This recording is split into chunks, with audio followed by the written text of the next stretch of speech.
So today we'll be talking about Chapter 18, Section 1, and the title of this is Imperialism and America.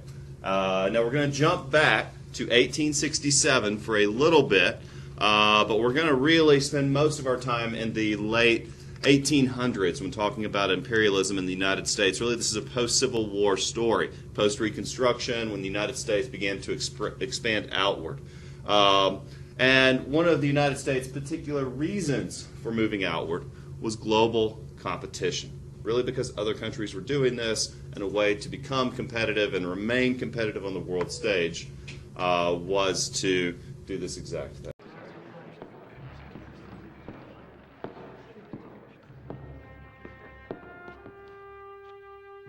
The time has arrived for this great nation of ours to step out upon the world stage. So let the spotlight fall on us. I am reminded today of the words of George Washington, who said, "To be prepared for war is the most effectual means to promote the peace." We ask for a great navy because no national life is worth having if we are not willing to defend it. All the great masterful races have been fighting races. And to lose the fighting virtues is to lose the right to stand at all. There are higher things in life than the soft enjoyment of material comforts. And it is through strife and the readiness for strife that a man or a nation must win greatness. So let the world know that we are here and willing to pour out our blood, our treasure, our tears, and that America is ready, and if need be, desirous of battle.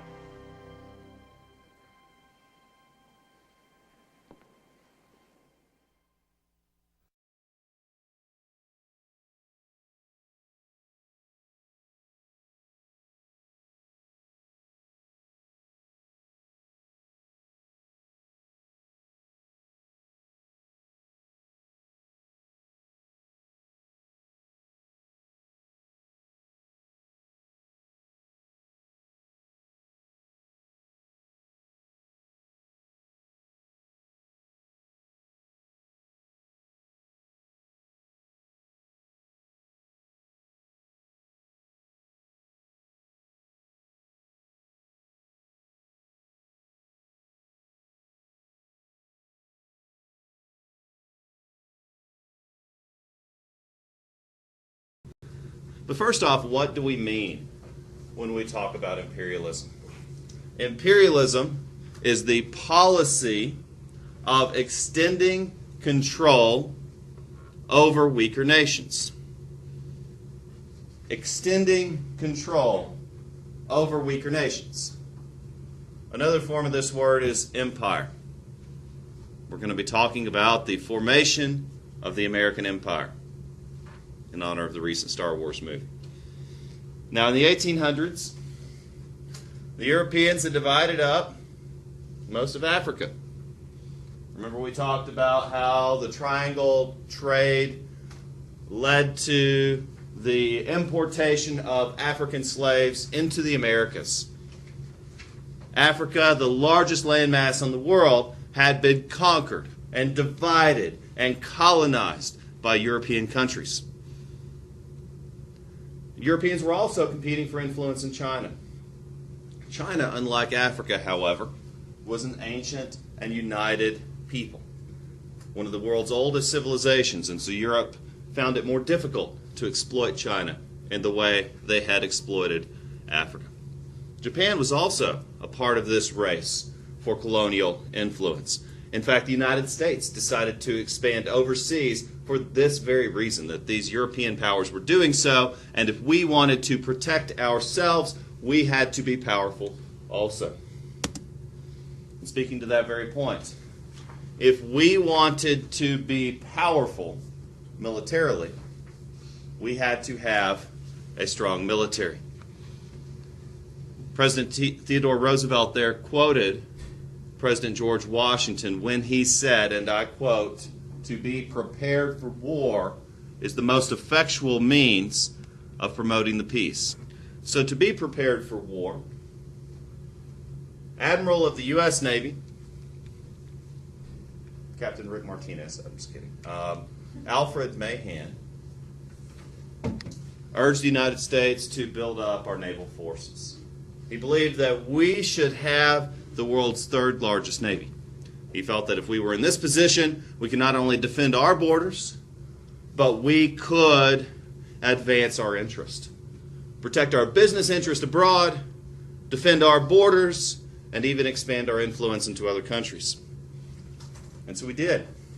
We built up the world's third largest naval power, behind only Great Britain and, surprisingly, Germany.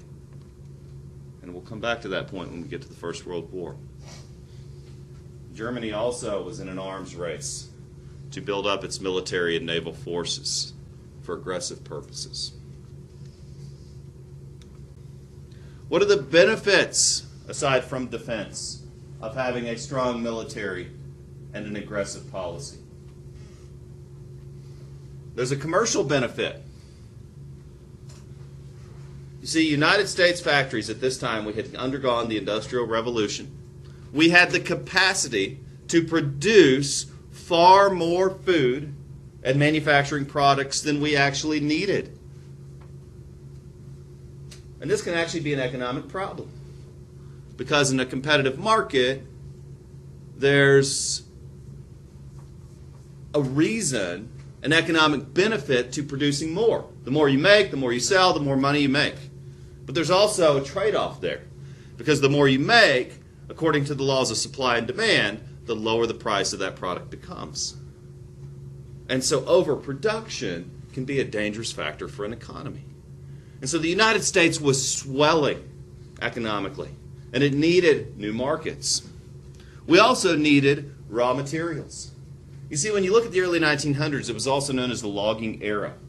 Because when you walk around, when you go to Pisgah Forest, and you go to the Green River Game Lands, beautiful places, you won't find many old-growth forest left in the United States. Most of the trees out here are younger than 70 years old. Why? Because we cut almost all of them down. We needed a new source for raw materials, because we cannot continue to consume our raw materials at that same rate. So why cut ours down when we can get trees from other countries? Foreign trade was seen as the solution to overproduction. It would create jobs and stimulate the economy. And next, we have to understand that we are talking about a very racist people at this time. Americans viewed themselves as culturally superior to other peoples, morally superior even. This is also a time known as the missionary era, where missionaries were going out to the world to spread Christianity. And with them were coming soldiers and business people. In fact, our colonial efforts in Hawaii began with missionaries. Our colonial efforts in the Philippines began with missionaries, where they would go to teach religion, and they would be quickly followed by soldiers. Along with Columbus and Cortez came missionaries. And so as people were spreading our culture, they were arguing that we had this moral imperative, called the Great Commission, if you will. And at the very end of the book of Matthew in the Gospels, it talks about a commission to go out to the world and spread Christianity. And many felt they had this duty to go out into the world. But again, with them came soldiers. That's why we began the process of taking over Hawaii. And with religion, people also felt that we had the duty to, quote, civilize these peoples.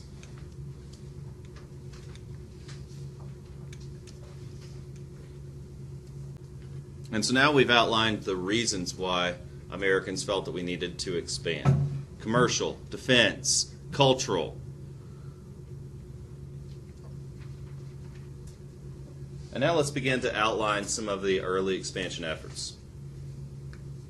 We'll begin with Alaska. Now, Alaska wasn't necessarily a colonial acquisition, as much as it was a purchase. In 1867, Secretary of State William Seward, under President Abraham Lincoln and then Johnson when Lincoln was assassinated, arranged for the purchase of the territory of Alaska from Russia for $7.2 million. It's quite a deal when you think about it. Alaska is nearly the size of the southeastern United States. At this time, it was called Seward's Folly. People criticized the Secretary of State, saying, what on earth are we going to do with this huge tract of land that's not even connected to the contiguous United States?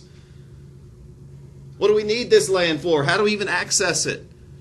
They called it Seward's Icebox, saying it's frozen over half the year. How do we even get out there? However, I think Seward's brilliance has been proven over time. Alaska is a land rich in resources. There's a pipeline coming from Alaska carrying oil every day, continuously running, night and day, to the lower 48. Alaska is rich in timber and minerals. It is also quite beautiful, containing some of the only remaining glaciers in the United States. And it is enormous and sparsely populated. In fact, the U.S. government will pay you money to live in Alaska because they are still trying to settle that area, which is so sparsely populated today. So if all else fails in life, move to Alaska. But this map outlines why they were calling it Seward's Folly. You can see how far away Alaska is from the United States.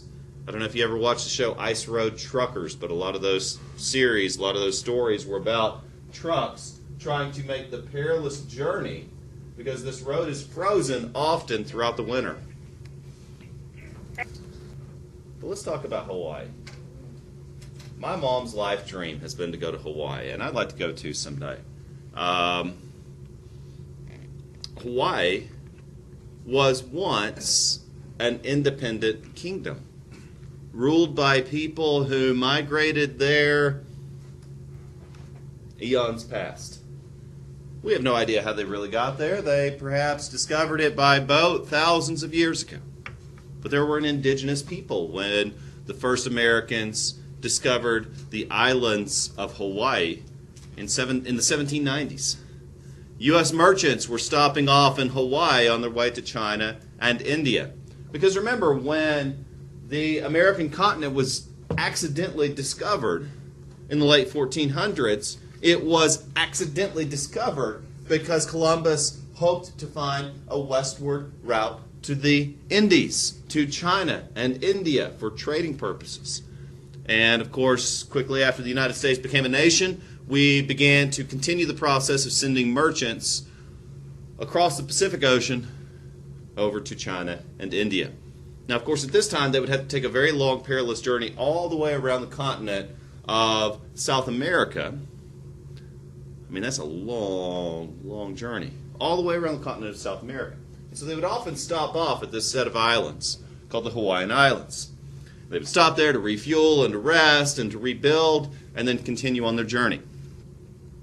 Now, over time, people would settle in Hawaii and set up shops and provide supplies to these merchants who were making these commercial trips.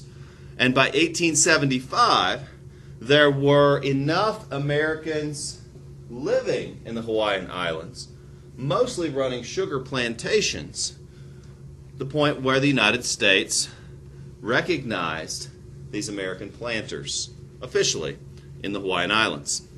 And so a treaty allowed Hawaiian sugar from these American planters to be sold in the United States tax-free. So effectively it was a NAFTA or a TPP, a trading deal between the Hawaiian Islands and the United States. And that allowed, while not politically connecting the two places, economically these places were connected.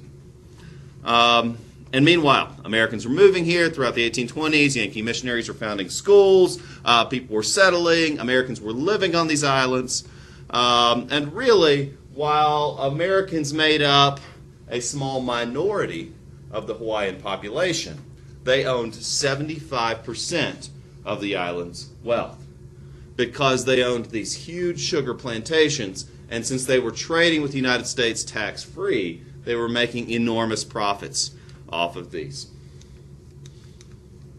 But here's a modern picture of Hawaii, of a protest. Why do you think Hawaiians, in this picture, are protesting the United States annexation of Hawaii? What do you think the purpose for this protest would be, aside from just, hey, hold these signs so we can take your picture? But I did want you to understand, these are indigenous Hawaiians, and they were here before America declared this as a territory. Now, in 1887, the United States pressured Hawaii to allow the construction of a naval base there at Pearl Harbor. I'm sure you've heard of Pearl Harbor. Of course, it's where the United States naval base was bombed to start World War II. This became an important refueling station, not only for the U.S. Navy, but for U.S. merchants as they traveled to China and India. But in 1890, this duty-free status, you see, the duty-free status, this trading deal, began in 1875. It allowed planters to trade with the United States tax-free, as if we were one country. However, that deal fell apart with the McKinley Tariff Act in 1890, and now these Hawaiian planters have to pay a tax to trade with the United States. And so it's because of this tax that these sugar planters requested the United States to annex Hawaii. So really, we acquired Hawaii because some rich white sugar planters didn't want to have to pay their taxes.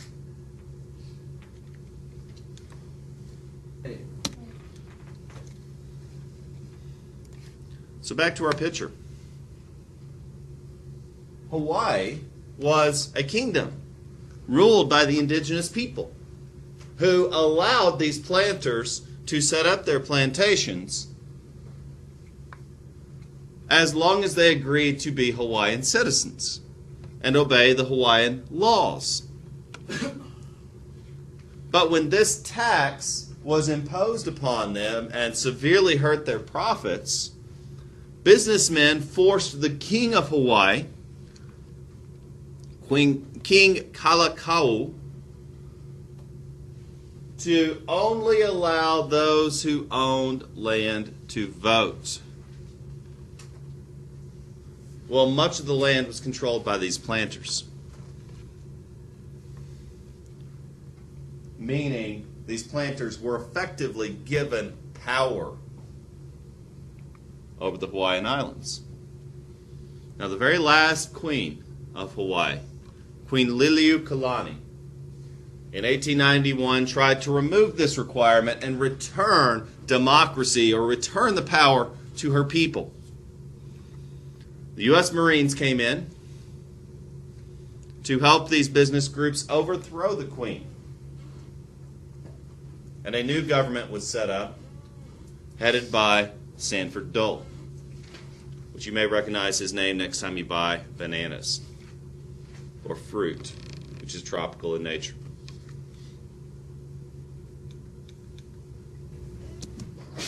Now, the United States President this time is Grover Cleveland, said he could not make Dole surrender power to the Queen, even though the United States military helped instill this person into power.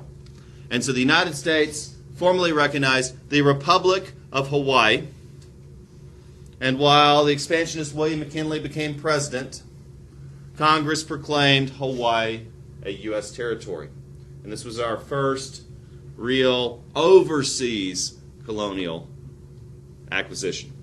Now, I stress overseas because we've already talked about the acquisition of the Mexican territories of Texas, Arizona, New Mexico, and California. And we've already talked about the forceful acquisitions of the Ohio territories and the southeastern United States and the mountainous regions from the indigenous peoples living here. And everywhere we've expanded, we fought and did so violently. However, Hawaii does represent our first overseas acquisition.